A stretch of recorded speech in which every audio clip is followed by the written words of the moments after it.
Os quilombos são resultado de fugas coletivas ou individuais que geraram comunidades.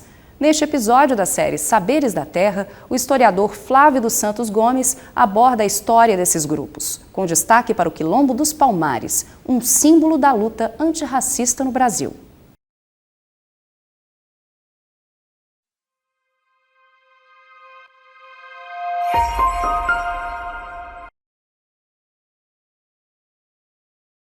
Falar da escravidão, falar de quilombo, falar um pouco da historiografia sobre o quilombo, né?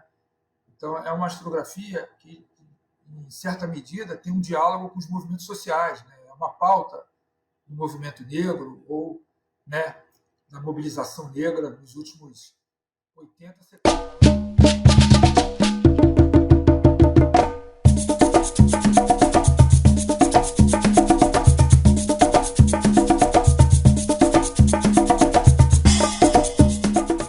Escravidão no Brasil ao longo de propriamente quase 4 séculos. E onde houve escravidão, houve também formas de protesto, e entre essas formas de protesto aparecem os mocambos e quilombos. Fugas coletivas ou individuais que geraram comunidades de fugitivos. Então, a primeira informação que nós temos, do ponto de vista dos arquivos, sobre a formação de uma comunidade de escravos fugitivos no Brasil, data de 1575.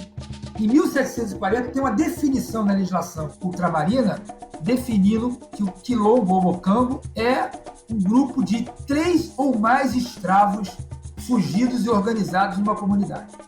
Qual teria sido o padrão? Comunidades fugitivas em torno de quê? 30, 40, 50, 100 pessoas. Eu pego uma narrativa, ou várias narrativas, que é o seguinte: um cara foge, encontra um outro cara no mato, 2 caras, faz um quilombo.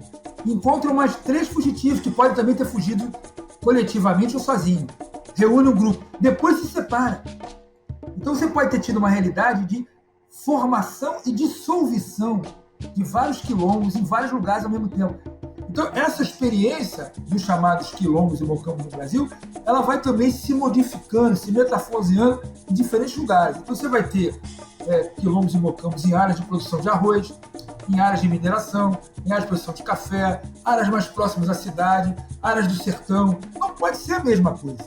As comunidades fugitivas nunca ficaram isoladas. Por quê? Porque eles mantinham trocas simbióticas com a sociedade. Eles produziam formas camponesas, trocavam o produto camponês, trocar aquilo que era produzido no quilombo e aquilo que era produzido na fazenda com os escravizados. Né? Então ele estava suficientemente escondido, ao mesmo tempo suficientemente próximo. Mas mostra que as relações simbióticas das comunidades fugitivas com a sociedade envolvente.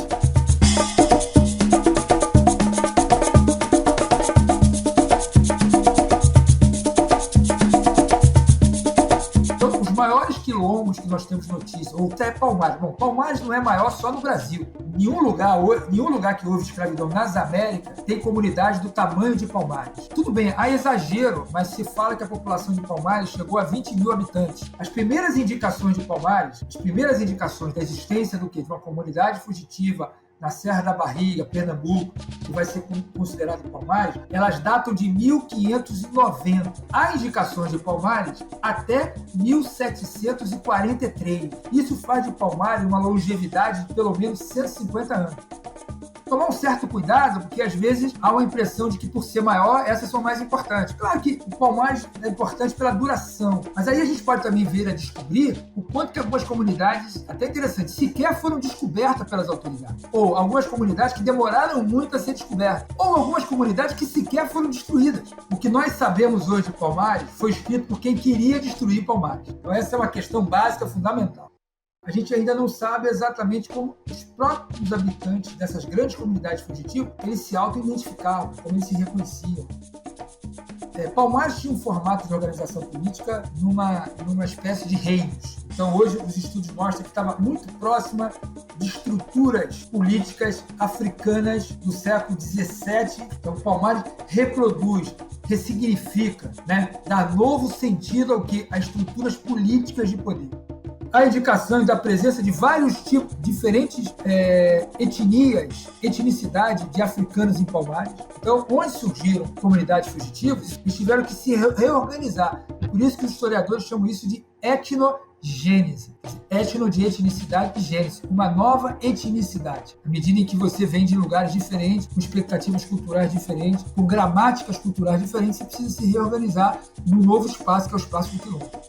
Então, Palmares, no caso específico, se envolve também uma estrutura política voltada para a defesa e para a guerra. A guerra para proteger o seu território. E aí aparece a figura dos dois grandes líderes de Palmares. O Ganga Zumba, que acaba sendo assassinado dentro da sua própria comunidade.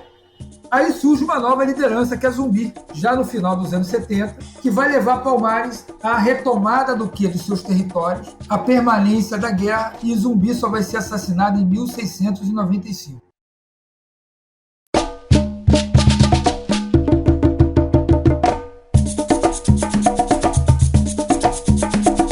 Palmares, na verdade, é um grande símbolo dos últimos 50 anos da luta antirracista no Brasil. Que ele aparecia na historiografia como um quilombo que durou mais de um século para ser destruído. Teve na liderança dele o Ganga Zumba e depois o Zumbi dos Palmares. E havia sempre a imagem do 13 de maio, que é a liberdade, você vê. Palmares é um episódio do século XVII. Mas a abolição da escravidão, ela é o quê? Ela é 13 de maio de 88. E a imagem da abolição é a imagem atribuída à princesa Isabel. Então, diante dessa discussão do racismo no Brasil, do racismo estrutural, havia um contraponto. A liberdade foi o quê? Ela foi algo dado, uma dádiva senhorial, uma dádiva da princesa Isabel, ou foi também fruto de luta? E qual era a imagem símbolo da luta? Era a imagem de Palmares.